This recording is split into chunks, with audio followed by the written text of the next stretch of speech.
ချစ်သူကောင်မလေးခွဲစိတ်ခန်းဝင်တော့မဲ့ချိန်မှာကောင်လေးကသူ့မကိုနှလုံးသားထဲကနေဂတိတစ်ခုပေးခဲ့ပါတယ်။သူမမျက်လုံးပြန်ဖွင့်လာတဲ့အချိန်ပထမဆုံးမြင်ရမယ့်သူကသူချစ်စေရမယ်လို့ပေါ့ဒါပေမဲ့သူမရဲ့အမြင်အာရုံပြန်ကောင်းလာတဲ့နေ့မှာတော့ကောင်လေးကဘယ်နေရာမှာမှမရှိတော့ပါဘူး။တကယ်တော့ခွဲစိတ်စရိတ်ပေးဖို့သူ့မှာပိုက်ဆံလုံလောက်အောင်မရှိခဲ့တာပါ။သူ့မှာစုထားတဲ့ငွေရှိတယ်ကုန်ကျစရိတ်အတွက်မစိုးရိမ်နဲ့လို့ကောင်မလေးကိုပြောခဲ့တာဟာသူမစိတ်အေးနဲ့ခွဲစိတ်ခန်းဝင်နိုင်အောင်သာဖြစ်ပါတယ်။ပိုက်ဆံတကယ်ရှာနိုင်ပို့တော့သူကညဇဝတ်သမားတွေအတွက်မြေအောက်လက်ဝစ်ပွဲတစ်ပွဲထိုးဖို့သဘောတူခဲ့ပါတယ်။ကောင်မလေးရဲ့ခွဲစိတ်စရိတ်ရအောင်အသက်ဆွန့်ပြီးတိုက်ခိုက်ခဲ့တာပါနောက်ဆုံးမှာတော့မနေနိုင်ရခဲ့ပါတယ်ဒါပေမဲ့ပွဲပြီးသွားတာနဲ့ညဇဝတ်သမားတွေကတစ်စစ်ကာရဲ့စိန်တုံးတုံးကိုတဲဖို့ခန်းလိုက်ပါတယ်လမ်းမှာပဲသူ့ကိုညဇဝတ်သမားတွေရဲ့ထောင်ချောက်ထဲဆွဲသွင်းလိုက်တာဆိုတာကောင်လေးသဘောပေါက်သွားတယ်အဲ့ဒီအရာအားလုံးရဲ့နောက်ွယ်ကကျိုးကင်သူကတော့လက်ဝစ်ပွဲနဲ့မိတ်ဆက်ပေးခဲ့တဲ့သူငယ်ချင်းကိုတိုင်ချစ်နေခဲ့ပါတယ်ကောင်လေးကအသက်တော့လွတ်မြောက်ခဲ့ပေမဲ့မျက်နှာပြည့်ယွင်းသွားပြီးကိုလက်မတန်မစွမ်းဖြစ်သွားခဲ့ပါတယ်ဘလော့ဖူးရှင်းကနေကြိုးဆိုပါတယ်အကောင်းဆုံးရုပ်ရှင်တွေကိုတင်ဆက်ပေးမှာပါအကောင့်ကိုလည်း like နဲ့ follow လေးလုပ်သွားကြပါဦးအဲ့ဒီအချိန်မှာကောင်မလေးက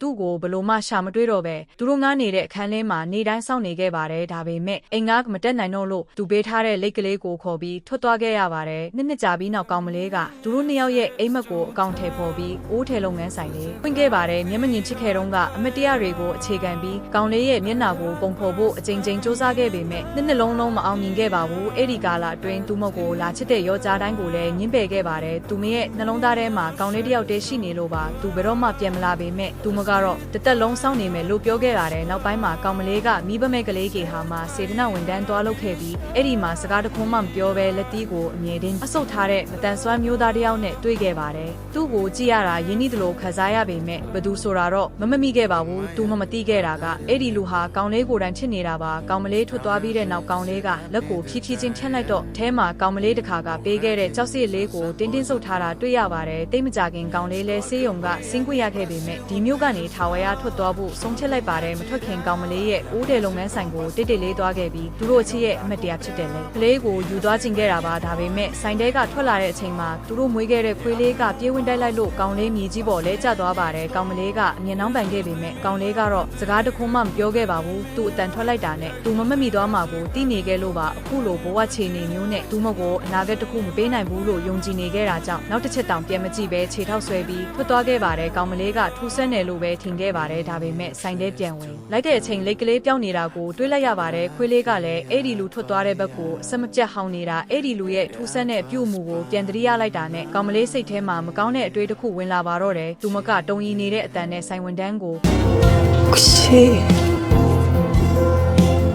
좀 전에 목발 짚은 남자 왔었어. လို့မေးလိုက်ပါတယ်